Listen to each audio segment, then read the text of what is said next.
Hi, welcome to Jovie's Home. I post new videos every Tuesday and Thursday. Today I am sharing with you kind of a behind the scenes look at something really cool.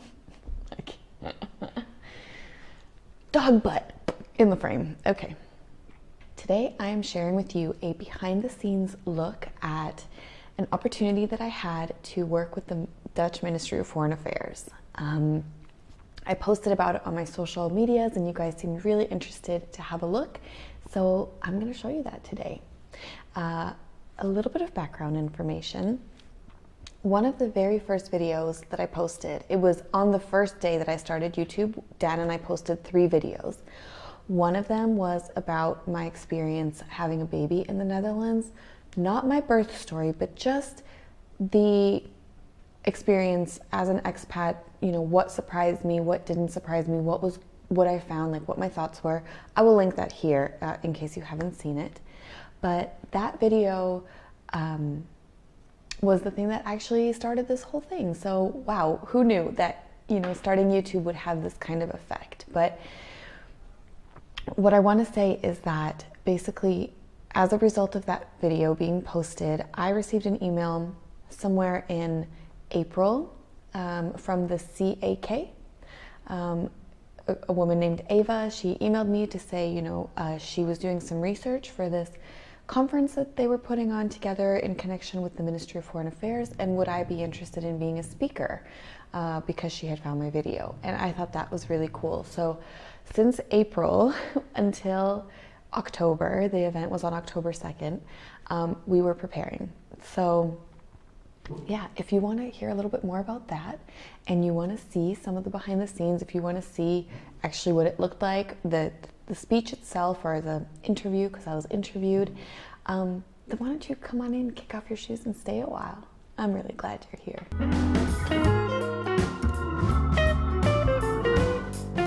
You guys, before we get into it, I'm going to go ahead and ask you to please give this video a thumbs up if you like it. Click the subscribe button if you haven't already. Share this video if you think that it's helpful to other people or it's interesting. And oh yeah, click the notification bell, right? Those are the 4 things I need to ask you. Remembering to do that before the end of the video is killer for me. So thank you guys for doing it, even if I don't ask. So I appreciate you. Thank you for making me better, yeah? Okay, so let's get into it. What is this meeting that I was invited to? Basically, the Dutch Ministry of Foreign Affairs has a few times a year, they will organize kind of events for staff of international organizations as well as people who work in all of the different embassies and consulates here based in the Netherlands. So because staff at these kind of organizations have a pretty high turnover, you know, you might come and be a diplomat for a couple of years in the Netherlands and then get moved somewhere else, and then there's a lot of turnover in these organizations, and as a result there's a lot of knowledge lost. When people leave, they take their knowledge with them, and then sometimes that's lost. So the Ministry of Foreign Affairs is very proactive in having these regular kind of meetings, information sessions with current diplomatic staff to really talk about issues that affect them, or, you know, things that might come up in the course of their work. So I was really impressed to find out the level of commitment that the Dutch Ministry of Foreign Affairs has in really educating and teaching and doing this kind of outreach with internationals. So the event that they were arranging or organizing now, it was to do all about giving birth in the Netherlands, and just kind of the process and all of the considerations that you need to have in mind. There are some different rules for like not Dutch expats, but for Dutch people versus people who are in the international sphere. That has to do with a lot of taxes. It's a bit complicated, but there are some things that you are able to receive as a diplomat or as a member of an international organization. And then there are some benefits or things that you may not, because you are maybe not participating in the Dutch tax system. So they wanted to lay this all out and answer any questions that people have. which was really, really interesting also for me to hear and to listen in on. But then they also wanted to give it a little bit more of a human touch, not a human touch, but like more of like a touch of somebody who is an international or like not a Dutch person, and how I found giving birth in the Netherlands, what I learned, things like that. So that's where I came in, is just to give more of like my own personal flavor of what it's like to give birth in the Netherlands as a non-Dutch person. So that was kind of what we did. As I mentioned, Ava works at the CAK and this CAK, yeah. And what that is one of the things that they do is they kind of enforce, if you don't have Dutch insurance, they will send you a fine. They will find you and they will get you. And no, I'm just kidding. But they're involved with making sure basically that everyone is covered with health insurance in the Netherlands. And then Ava also suggested that I work with somebody at the UWV, also discussing topics that concern the UWV, like maternity leave, pregnancy leave, that we talk about, ouderschapsverlof, all of these things that I've spoken about in previous videos on my channel, but that we do it in a different way and in a way that is presented to this kind of room full of diplomats and international organization employees. So that's what you're going to see now. Yeah, it was a great experience. I just want to say, before you guys get to the videos, I am so thankful. Thank you to the Ministry of Foreign Affairs for inviting me. Thank you for like watching my channel and believing in me and what I could do. And thank you so much for the wonderful experience working with you. I don't want to name names, but everyone that I worked with, that I had contact with, like, wow, you guys are great. And I am so thankful to you for the opportunity. Special thanks to Shagufa. I'm just going to mention you because I know you filmed this on your phone. So thank you for being the camera woman at that event. I really appreciate it. So you guys, without any further ado, here are the clips of the event itself, and then I'll be back just to wrap it up. Yeah? Enjoy. Now to the video. So what you're saying is that at this moment, the non-birth giving partner, let's say the father, they are entitled to 1 week of leave after the birth, and the employer is responsible for covering that cost. From July 1st, 2020, it is going to still be, the first week is the responsibility of the employer to pay, and 5 additional weeks will be compensated to the employer by the UWV, which, well done. Correct. Yeah.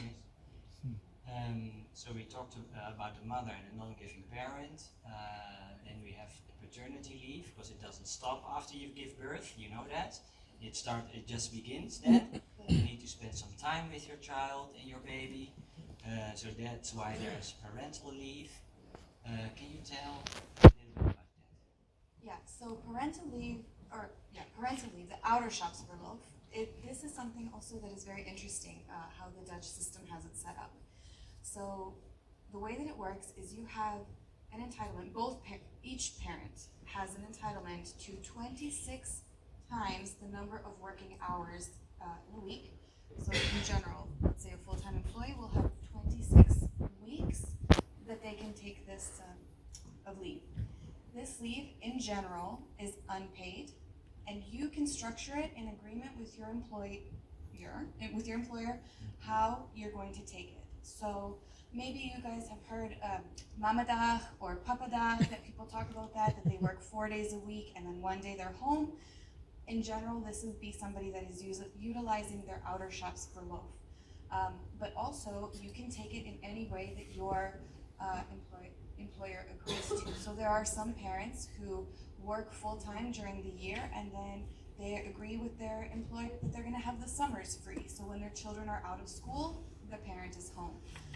One thing that I did for my first child is I wasn't sure that I could go back to work after the maternity leave. So I agreed with my employer to take 26 weeks in one go. So as I said, this can be structured however you and the employee agree, but it is their right to take it. Now, the important thing, even though this is unpaid, the important thing to keep in mind is why would somebody want to make use of this? It's unpaid, or even in general, if you work 1 day a week less, your salary goes down 20%. But what this rule, what it's protecting, the benefit is that your contract stays intact. So if you have an employment contract for 40 hours a week and you take your 1 day of parental leave, your contract still stays at 40 hours. You are not paid for 40 hours, but your contract stays in place. So if you lose your job and then you need to have unemployment benefits, on your contract you are still employed at 40 hours per week. It also protects your pension. So your employer's pension contributions will continue to be the same as they were as if you were working full-time. So these are some of the reasons that Dutch parents absolutely make use of the system. Yeah, you have a little bit less money, but your job is protected.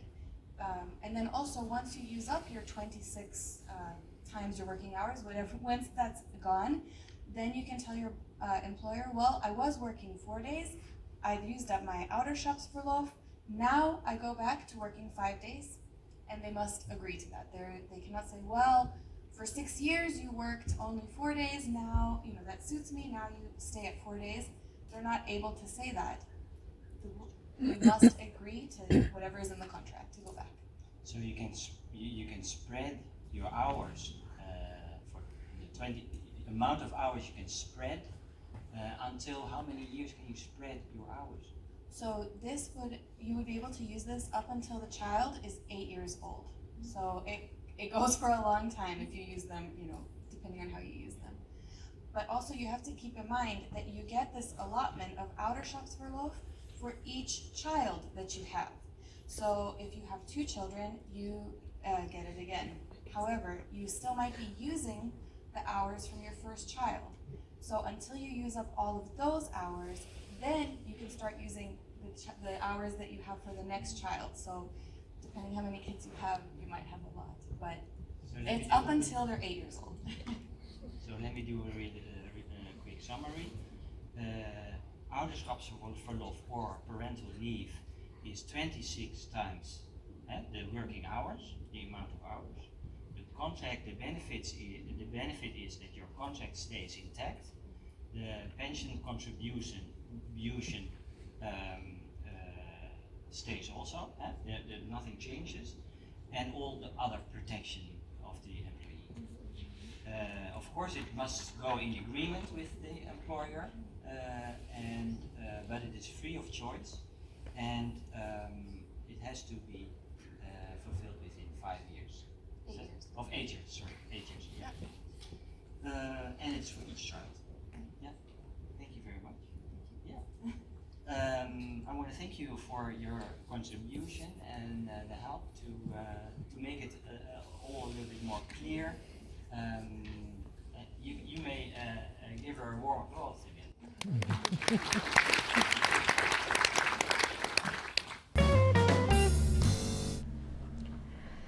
So yeah, you guys, that's it. I'm really curious to hear what you think, what your impressions were of the presentation that I participated in. Did you know all of these things? Was anything new for you? I'm really curious to hear that. And I would welcome the opportunity to work with the Ministry of Foreign Affairs again.